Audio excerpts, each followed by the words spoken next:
A show that tackles the big issues affecting the BVI and the rest of the Caribbean. Searches for answers to today's big questions and gives viewers a unique perspective on developing stories. Follow the big story with me, Kathy Richards, only on GTV.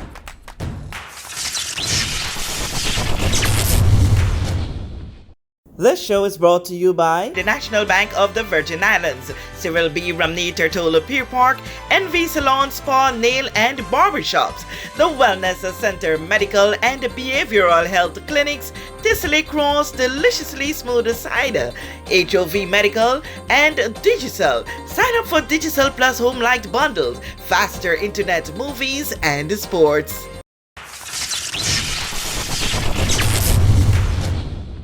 On this edition of The Big Story, as Tropical Storm Lee intensifies, the Department of Disaster Management cannot say it enough. Be prepared. Earlier today, September 6, 2023, we heard from the Director of the Department of Disaster Management, Jason Penn. All right, well, good day, Cassie, and thank you for having me. And I'll say good day to all those that are watching as well. I know there would be some concerns in terms of the impending system, Tropical Storm Lee, which we've been tracking for a number of days. It was AL95 and it has since been upgraded. Also, what would have been put out from the office, you would have seen a tropical storm alert statement that would have went out for the British Virgin Islands. And just so persons would understand, the tropical storm alert statement does not mean that we are under the tropical storm watch or warning. It's just simply indicating that there's a system that's within the area that is being monitored by the meteorological service, and that we should pay attention, or we should continue to make our necessary preparations. The alert statement is usually issued so it could have persons be under alert in the event things were to change rapidly. With the current tropical storm Lee, because of its proximity and because of the rapid development and intensification, the alert statement is just to have persons to monitor in the event we had to go under a tropical storm watch or hurricane watch, as the forecasters have indicated that this particular system will develop quite rapidly. And even coming into the weekend, by that time it should be a major hurricane. So they do expect, based on the current forecasted information, can be upgraded to a hurricane maybe later today into tomorrow. But they're also projecting that it would be a major hurricane come during the weekend. Now, in terms of movement, the system is still currently moving west-northwest at 14 miles per hour. Currently, the winds are at 70 miles per hour. They're increasing rapidly. The system spans from the center 80 miles out from the center, which is still relatively, I would say, still relatively small at this point. But as it increases in strength, it tends to get a lot wider. So we can see those actual tropical storm force winds extending more from the center, and at that point, of course, they would have hurricane force winds that would extend from the center, and when that time comes, they will let you know how far from the center that it would be. Now, some bits of information that we've gotten from the Met Service as well is that we can see some change in sea conditions coming as late as Friday going into the weekend. We don't have much of information now in terms of impacts when it comes to wind speed in rainfall, even though forecasters have indicated that the tropical storm itself, when they look within the different weather patterns that they usually examine, they see quite a bit of moisture that's embedded within the tropical storm as it is right now. So just to sum up, current information indicates that this tropical storm that would then develop into a hurricane then into a major hurricane, should pass north of us. However, that is based on current information. It is still important for us to continue with our preparations, continue making whatever arrangements we have to make, because Saturday is still some days away from here. And as the updates come out, these conditions can change. Systems like this have a tendency of shifting when they are moving westward. In addition to that, there's a margin of error that the actual National Hurricane Center uses, where the systems sometimes are adjusted whether further south, further north. So I highlighted that importance to, in a sense, to have persons not to be complacent. Still proceed with your regular preparations and ensure that you're able to react at short notice. In the event later in this week, we get some other information that uh, may not be what we would want to hear.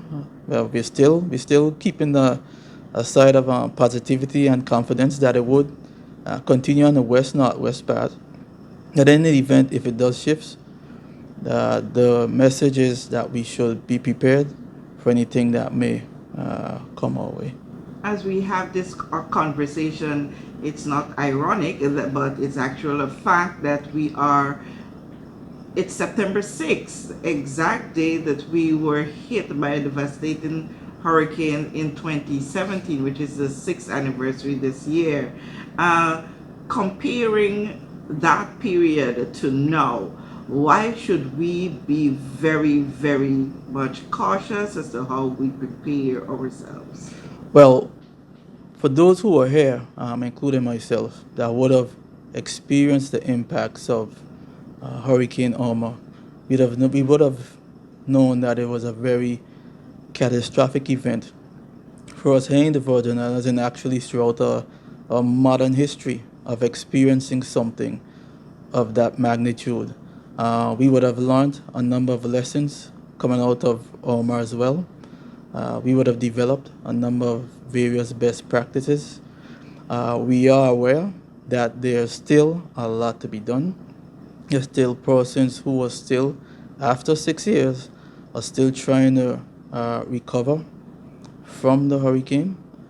But as we are now here in 2023, the best that we can do is when you look outside and see how far we have gotten, and there's still more to be done, it's for us to just try our best to prepare the best that we can to deal with any system going forward. Hereby, on this day, we're now dealing with a similar event that has formed somewhat similar to the location that Irma was, and taking a similar pathways.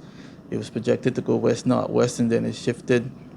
That's the reason I'm emphasizing that, even though the current information we have is saying that it should pass a distance where impacts would be minimal, is to not just be complacent and take the current information as it is, but to still go ahead and make the preparations that you would typically make around this time of the year.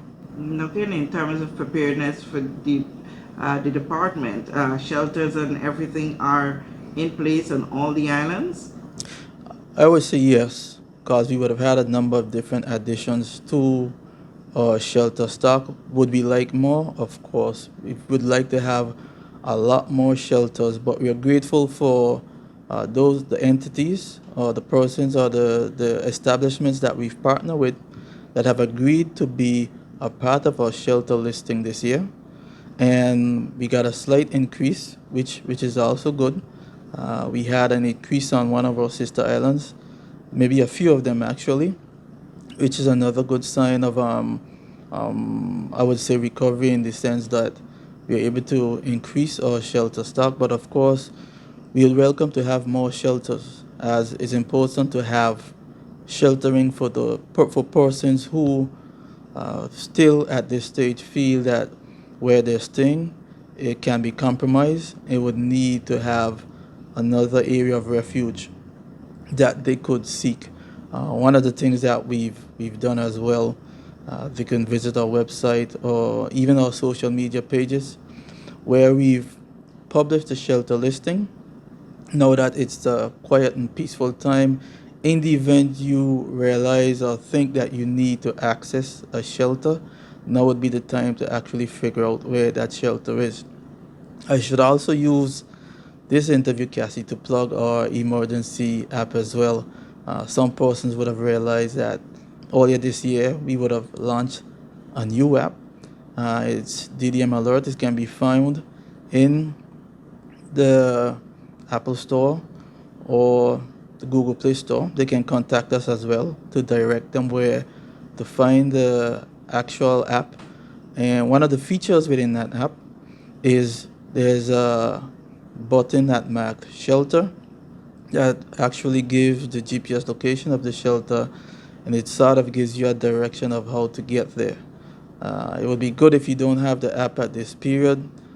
Do contact us if you have issues. You can download it, and a lot of the information that we're pushing out to the public, you'll get it there pretty rapidly and in firsthand as well. Okay, so in this moment, your direct message to the general public is? Well, my direct message to the general public is we would have been speaking about preparedness from all the way in June, of having your family and your business plans and your various arrangements.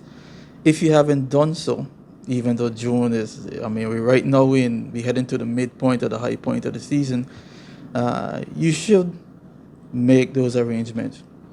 Make sure that you have some semblance of preparedness done in the event like what we're going through now. The system, Tropical Storm Lee, that is projected to be a major hurricane come this weekend, that you at least you would have some type of preparation in place in case the system itself does make a shift between now and coming over the weekend. Thank you so much, Jason. You're welcome. We trust that everyone takes the necessary advice and that Lee stay far from we. Yes, we all would love to, even myself and everyone else, my team here, we would love that it just stays west, northwest. Persons would have gone through the exercise, but at least they would have known that they are prepared as the season isn't over. We still have a few months to go. Thank you. You're welcome. We know that where you choose to bank matters, and it is your vote on what your funds do in strengthening our community. As your official Bank of Paradise, we invest and support the lifeblood of our economy by helping in the realization of personal goals for homeownership, education, and entrepreneurial visions, which support small businesses. We make it our place to connect with persons and worthy causes, and we have been doing so for more than 30 years. Where your money goes and what your dollars empower are your choice. And we thank you for choosing us, a bank that gives where it matters the most, for you, for our community, and a happier tomorrow. The National Bank of the Virgin Islands.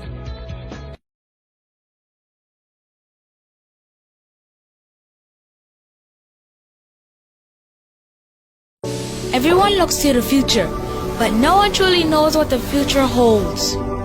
The number of people under the age of 20 with type 2 diabetes could increase by 49% by 2050. Let it be known that we all have a 30% chance of developing hypertension. Globally, more than 300 million people of all ages suffer from depression. More than 60,000 young adults aged 20 to 39 are diagnosed with cancer each year. Obesity leads to problems such as stroke, heart disease, and kidney failure. No matter your race, age, or color, we are all at risk. These diseases can be managed or prevented if caught early. But with the right medicine and the right doctors to keep us on a path to live a robust and healthy life, we will live well.